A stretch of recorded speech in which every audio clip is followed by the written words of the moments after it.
2001 నుంచి 14 దాకా ఒక ఉత్కృష్టమైన ప్రజాస్వామిక ఉద్యమానికి రాజకీయ రూపు కల్పించి తెలంగాణ ప్రజలను ఒక రాజకీయ శక్తిగా మలిచి అద్భుతంగా ఈ రోజు తెలంగాణ సాధన జరిగింది అంటే దానికి కారణం ఖచ్చితంగా 3. ఒకటి కేసీఆర్ నాయకత్వం, రెండోది విద్యార్థి అదే విధంగా పోరాట వీరుల అమరత్వం, మూడవది కాంగ్రెస్ పార్టీ కర్కశత్వం. కేసీఆర్ నాయకత్వం, విద్యార్థుల పోరాట వీరుల అమరత్వం, కాంగ్రెస్ కర్కశత్వం, ఈ మూడింటి వల్ల తెలంగాణ ప్రజల్లో ఒక నిప్పు పుట్టి అది ఆర్పలేని నిప్పుగా మారి ఆఖరికి మమ్మల్ని కాల్చేస్తదేమో అని కాంగ్రెస్ పార్టీ భయపడి ఇయ్యకపోతే ఈపు చింతపండు అవుతుందని చెప్పి అర్థమైనాక ఆనాడు విధి లేక దిగి వచ్చి ఇచ్చింది కాంగ్రెస్ పార్టీ. ఇది వాస్తవం. ఇవాళ ఎవరో ఒక ఆనాడు ఉద్యమంలో అడ్రస్ లేనోడు మాట్లాడుతున్నాడు. ఇవాళ ఆనాడు తెలంగాణ ఉద్యమంలో మన మీదకి తుపాకీ తీసుకొచ్చినోడు ఇవాళ మాట్లాడుతున్నాడు.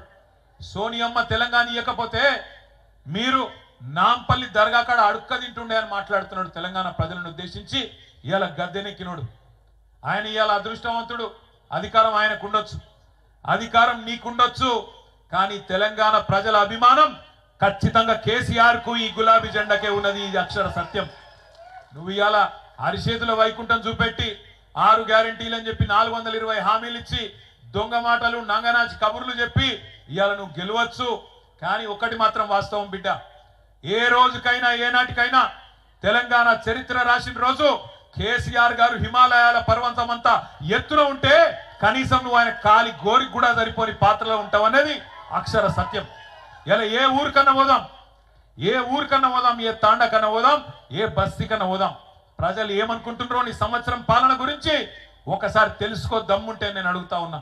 ఎక్కడ పోయినా ఒక ఆటో అన్నను కదిపితే ఆయన తిడుతున్నాడు, ఒక రైతులకు తట్టుకొని మాట్లాడితే ఎక్కడన్నా కదిలిచ్చి మాట్లాడితే ఏడుపు ఒక్కటే తక్కువ ఉన్నది.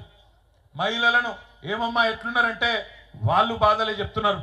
ఇలా తెలంగాణలో ఏ ఒక్క వర్గం, ఆఖరికి గురుకులాల్లో ఉండే పిల్లలు వాళ్ళు కూడా ఆత్మహత్యలు చేసుకునే పరిస్థితి, నువ్వు బువ్వ పెట్టలేకపోతే ఆ దిక్కుమాలిన బువ్వ తిని హాస్పిటల్ పాలయ్యే పరిస్థితి. ఇది ఈరోజు తెలంగాణ సంవత్సరం పరిపాలన. ఇంకా ఈపాటి పరిపాలన కట విజయోత్సవాలట, విజయోత్సవాలు. పోలీసు వాళ్ళు లేకుండా పోతే ఈ బలగొట్టి ఎక్కడికక్కడ ఊళ్ళో తన్ని పంపించినట్టున్నారు. ఇది వాస్తవం. నేను మిమ్మల్ని దయచేసి కోరేది ఒకటే, ఇలా వాళ్ళని తిట్టేందుకు పెట్టుకోలే మనం ప్రోగ్రాం.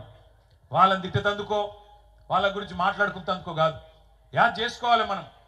మన నాయకుడు ఎక్కడ మొదలైండు? 2001లో మొదలైన నాడు ఏముండే మనకు అన్నాడు.